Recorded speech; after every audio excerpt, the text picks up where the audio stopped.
رانا ثناءاللہ صاحب، آپ بھی قانون دان ہیں، بیرسٹر عمیر نیازی صاحب بھی قانون دان ہیں، تو انہوں نے کہا جی کہ قائد اعظم محمد علی جناح جو ہیں وہ جو کولونیل لاز تھے ان کے خلاف تھے، تو ظاہری بات ہے ہم سب کولونیل لاز کے خلاف ہیں.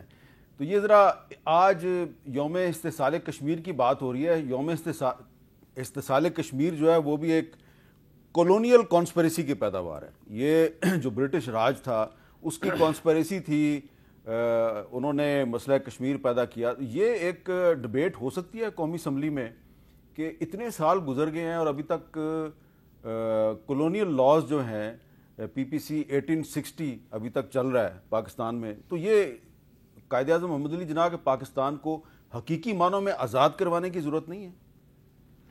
دیکھیں یہ چیزیں ساری جو ہیں جو یعنی پارلیمنٹ ہے اور پارلیمنٹ میں مختلف سیاسی جماعتیں ہیں. یہ 18ویں ترمیم جب ہوئی تھی تو سب کے کنسنسس سے ہوئی تھی. یہ چیزیں جو جن کی طرف آپ نے اشارہ کیا، اس کے علاوہ اور بھی بہت ساری بنیادی اہمیت کی حامل چیزیں ہیں. تو یہ اس وقت ہی ہو سکتی ہیں جب کنسنسس ہو. کنسنسس جب ہوگا جب سارے مل کے بیٹھیں گے. تو معاملہ تو وہی ہے کہ جو جمہوریت ہے وہ ڈائلاگ سے آگے چلتی ہے، ڈیڈ لاگ سے نہیں چلتی. اس ملک میں پچھلے 2011 سے یا 2014 سے یہ 25 آ گیا ہے، دیر از اے ڈیڈ لاگ بالکل ٹھیک ان بٹوین پولیٹیکل فورسز، اور اس کا فائدہ جو ہے وہ نان پولیٹیکل فورسز کو ہو رہا ہے. تو عمیر نیازی صاحب، آپ نے قائد اعظم کی بات کی، دفعہ 144 کی آپ نے بات کی. It is part of P P C 1860، code of criminal procedure 1898 1898. ٹھیک ہے، بہت سے قوانین آپ کو پتہ ہے، آپ بھی وکیل ہیں. یہ ختم آپ اسی وقت کریں گے جب آپ اکٹھے ہوں گے اسمبلی میں.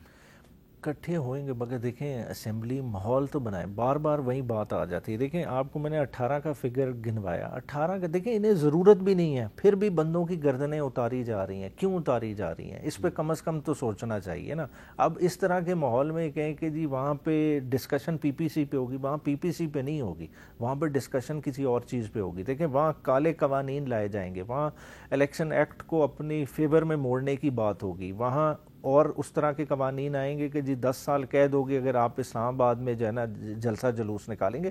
پھر وہ اس طرح کے قانون کے جو فنڈامنٹل رائٹس کو کرش کریں. دیکھیں ہم اور ڈگر میں چلے گئے ہیں. اس طرف واپس آنے کے لیے دیکھیں سمپل سا ایک حل ہے.